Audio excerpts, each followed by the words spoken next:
안녕하십니까. 정의연대 사무총장 김상민입니다. 최자영입니다. 예, 오늘은 열린 시민뉴스 편집인이신 최자영 박사님을 모시고, 오늘 주간 시사토크 시간을 갖도록 하겠습니다. 예, 오늘 얘기할 주제가 어떻게 되죠? 조정훈 의원 관련인데요. 예. 김건희 특검에 반대했어요. 예.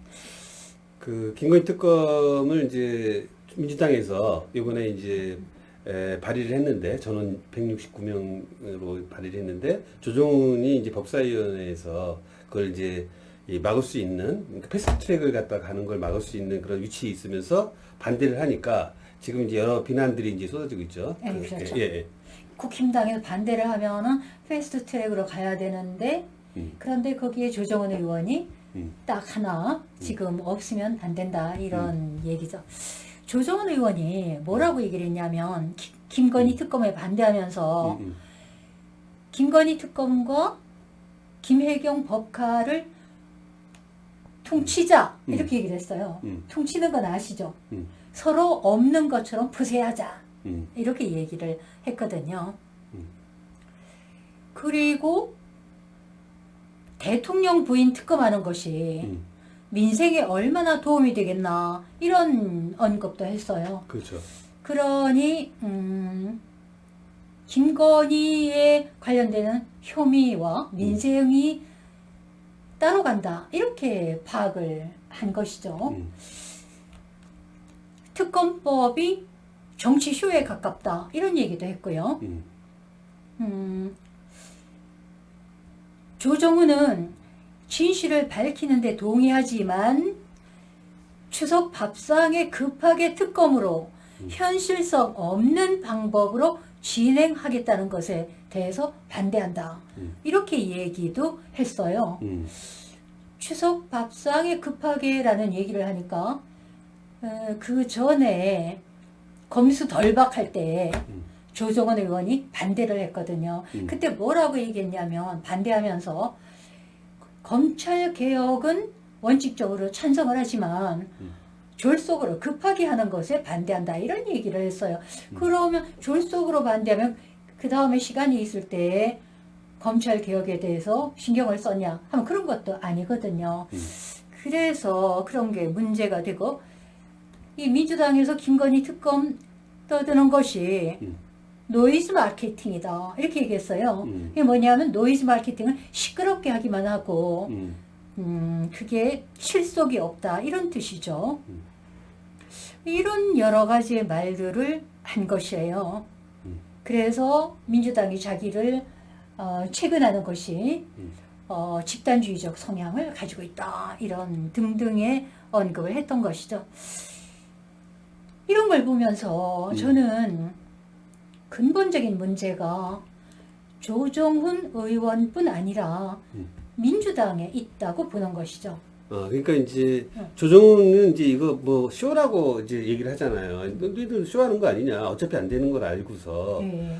그런데 이제 제가 보기에도 사실은 이런 패스트 트랙을 갖다가 태우기 위해서는 과반수가 필요하고 특히 법사위원장이 지금 국민의힘으로 가게 되면은 사실은 뭐 패스트 트랙 자체도 패스트 트랙 외에는 방법이 없다는 걸 알고 있었단 말이에요. 상상 안 하는 거니까.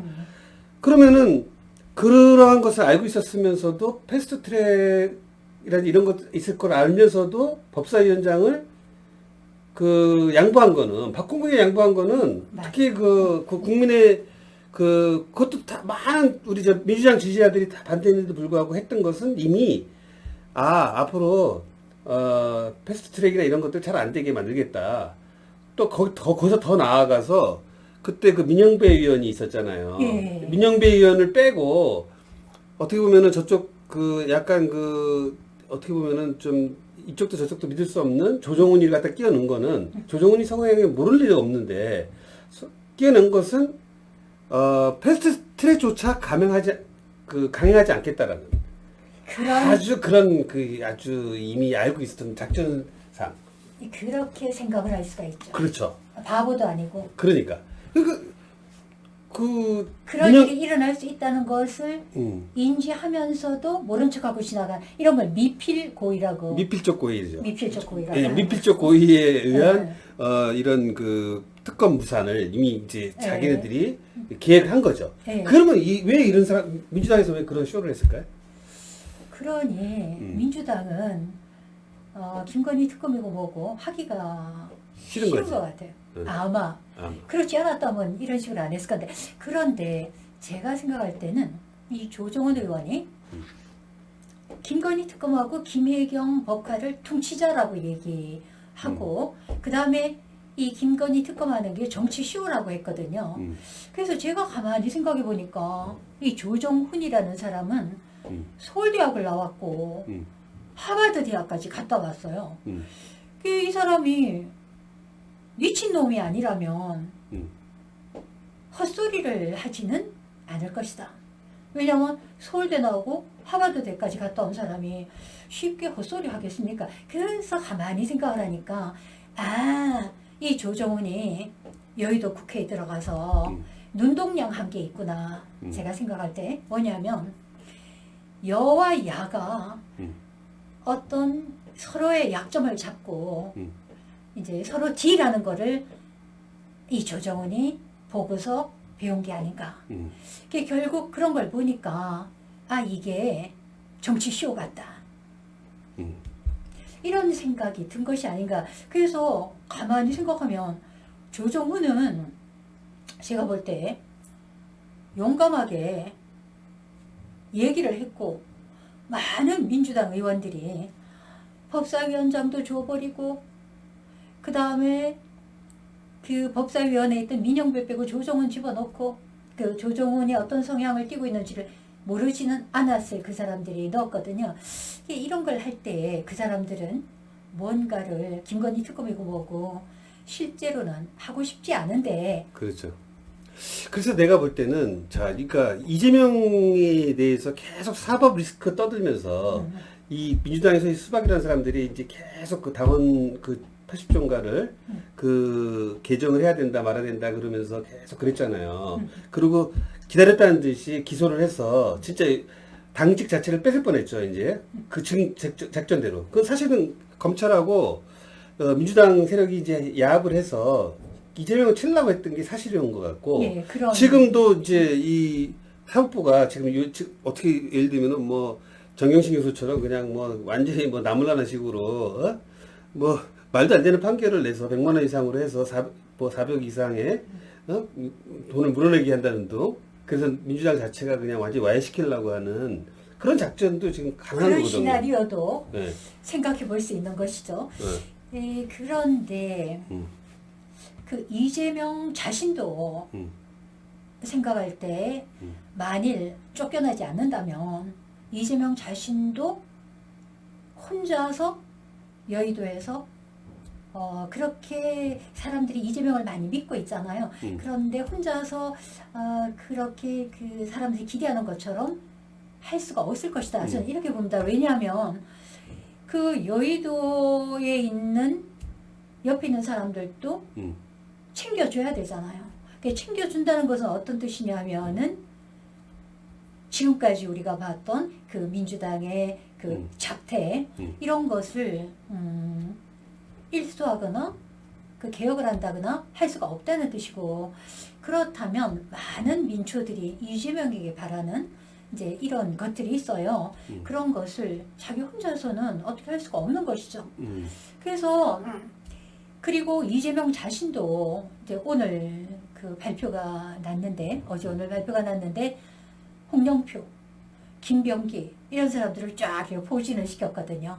그게 바로 어쨌든 여의도 식구를 챙겨가면서 해야 되니까 이제 그러다 보면은 그 어떤 그 개선이라든가 자기가 생각했던 것들이 지연될 수밖에 없고 이제 그 물에 같이 놀아날 수밖에 없지 않는가, 이렇게 된다면. 그리고 그런 게 뭐냐면 또 요즘에 겁을 주는 것이 이재명을 과거에 그 무혐의 처리 났던 것을 다시 기소를 해가지고는 이재명을 기소했을 뿐만 아니라 아시다시피 김혜경 법카 음. 129번 압수수색을 해서 그렇죠.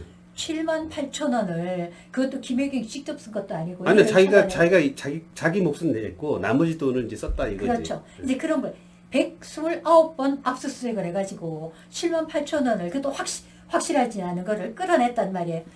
그래서 이게 뭐라고 하냐면 김혜경은 아직 기소가 안 됐지만 이재명은 기소를 해놓고는 그게 재판을 받아서 만일에 벌금 100만 원 이상 나오면은 민주당에서 430여억 원을 도로 개원해야 된다 이렇게 얘기를 하는 거예요. 그러니 이런 것들이 그게 이런 이제 것들이 계속 이제 사법 리스크, 쇼 같은 거야. 쇼죠. 왜냐면 사법 리스크 했던 게 누구냐면 민주당 사람들이거든. 그렇죠. 그 다음에 그 대장동 사건도 그렇고 뭐 이런 사건을 계속 먼저 퍼뜨리는 주체가 누구냐면 민주당 애들이에요. 그렇죠. 그러니까 민주당 내에 이제 분화가 이제 있으려는 조짐이 아닌가. 나는 그 생각이 들어요.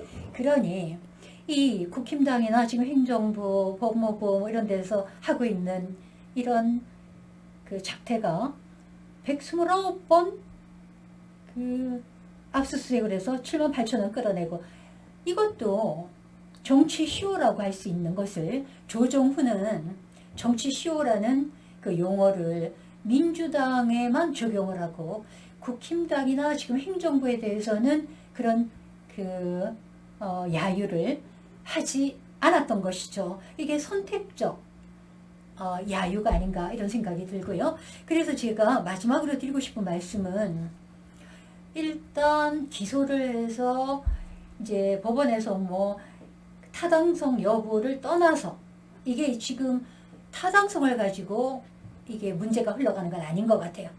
막 이게 무리해서 흘러가는 것이기 때문에 공이 어디로 튈지 모르니까 그렇다면 이 위험 부담이 있으니까 어차피 민주당에서는 안 그래도 하던 그 타협과 야합을 그 김건희 특검이나 김혜경 법카 이재명의 기소 이런 것들을 성남 FC 사건. 그렇죠. 조정훈이 얘기하는 것처럼 퉁칠 수가 있다. 그게 제가 생각할 때 조정훈이가 조금 전에도 말씀드렸지만 서울대 나오고 하버드 대학까지 갔다 온 사람이 헛소리를 하겠냐. 아마 자기 눈에 자기 눈으로 보니까 그러니까 쇼라는 게 맞는 거지. 왜냐면 이제 내가 봐도 쇼인 것 같아. 왜냐면은 그렇죠. 그렇게 충분히 갈 수 있는데 뭐 특검이고 뭐고 다 했는데 검수 안박 때도 그랬잖아요. 그래서, 검수 돌박 했을 때도 그렇죠. 쇼. 다 갈 수 있는 충분한 시간이 있었는데도 불구하고 마지막에 그냥 그렇죠. 그래서 박범계가 법무부 장관이 있을 때는 또독해도 안 하고 있더만 요즘은 막 이렇게 이제 큰 소리 치고 하는 거에 조정은도 막 나무라고 또 그 최고위원 장경태가 이제 조정은을 막 나무라는 거예요.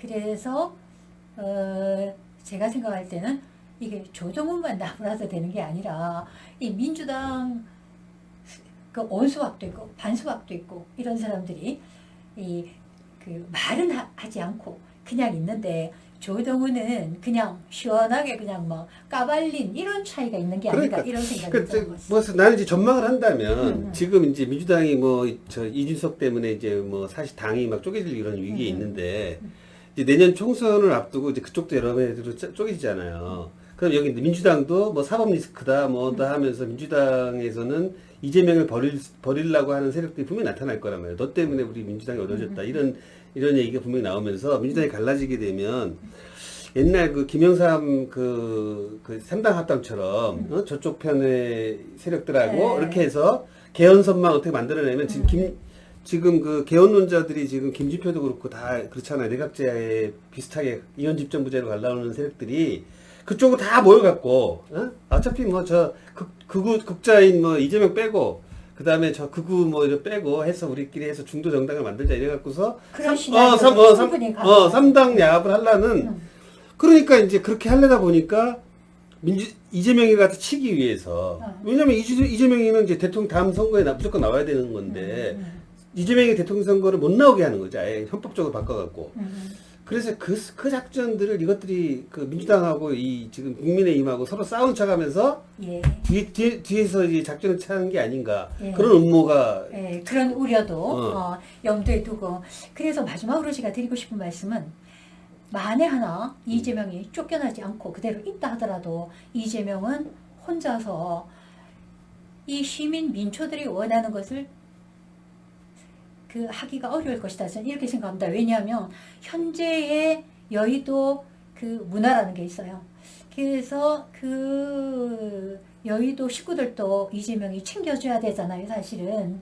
그걸 완전히 적대시간 무시하고 못하거든요. 그런데 그거를 챙겨주다 보면은 어떻게 되냐면 지금까지 하던 그 야합, 타협, 이제 이런 것으로 들어가면 이제 그 이재명을 밀면서 열심히 응원했던 개딸들 말고도 또 많잖아요. 그런 사람들의 그 어떤 소원이랄까 이런 것들이 요원해진다는 말씀을 드리고 그래서 여기서 이재명 혼자서는 안 되니까 그러나 그 이재명을 믿고 가만히 앉아 있으면 안 되고 떠들어야 된다. 왜냐하면 떠들면 그 떠드는 소리가 귀에 들어갈 것이고 그래도 이재명의 귀는 그 제가 판단할 때 그 국힘당이나 윤석열 아니면은 그 민주당의 반수박들보다는 훨씬 더 열려 있다고 생각을 하기 때문에 그 믿고만 있으면 안 되고 추동하고 떠드는 것이 우리들의 할 일이 아닌가. 되고 안 되고는 하늘에 달려 있고 여기까지 말씀. 예. 오늘 하여튼 뭐 했는데 오늘 좀 처음 이제 우리 첫 방송인데 우리 그 최자연 교수님 과거 저 프로필을 하게 되면 그리스에서 공부하셨다고요? 예. 지금 대학은 어디서 강의하셨죠? 제가 부산 외국어대학교에서 교수로 있었고 부교수로 저는 퇴직을 했고요. 지금은 한국외국어대학교에서 겸임교수로 강의를 하고 있습니다. 그 그리스에서 어떤 공부를 하셨어요? 저는 그 기원전 아테네 민주정치, 민주정치에 대해서. 그 다음에 또 의학 박사도 하셨다면서요? 예, 그 같은 대학에서 의과대학에서 보건학부에서 보건학부에서 의학 박사를 했고. 하기로. 그러면 이제 이 우리나라의 아테네 정치라는 건 직접 민주주의잖아요. 그럼 이제 우리나라의 정치는 직접 민주주의 관점에서 보면 어떻습니까? 그 간단하게 말씀을 드리면 아테네 정치를 우리가 직접 민주정치라고 얘기하는데 사실은 의회도 있고 그리고 장관들도 있고 있었어요. 근데 왜 직접 민주정치라고 하냐면 의회는 결정권이 없었어요. 민회에서 결정을 하면 의회는 그거를 받아서 일을 하는 거예요. 그 집행기관이라는 거예요? 그렇죠. 의회가 결정권이 없었어요.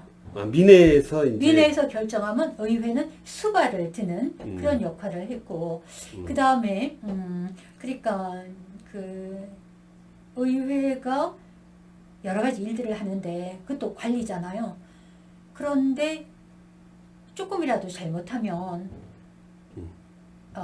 처벌 기능을 민회에서 갖고 있었죠. 민중이. 그러니까 우리가 직접 민주정이라고 하는 것은 민중이 다 한다는 뜻이 아니라 관리를 시키고 관리가 조금이라도 문제가 있을 때 처벌권을 칼자루를 민회에서 민중이 들고 있었던 거예요. 그런데 우리나라에서는 민주정치가 아니죠. 왜냐하면 국회의원들이 있고 대통령이 있고 장관들이 있고 법원에 법관들이 있어요. 그 사람들이 잘못해도 민중은 처벌을 할 권한이 없어요. 그게 유신 독재 때 빼앗긴 건데 이 국회에서 아직도 우리에게 돌려주지 않고 마이동풍 알면서도 모른 척하고 있는 거예요. 이 진보라고 얘기하는 민주당은 아예 무시하는 거예요. 모른 척하는 것이죠. 예. 하여튼 뭐 오늘 오늘 이제 시사 토크 시간 가졌는데 매주 목요일마다 우리가 이제 이 방송을 갖다가 하도록 하겠습니다. 자, 그럼 이만 마치는 걸로 하시죠. 네. 저 정의연대 김상민 사무총장이었습니다. 네. 예. 감사합니다.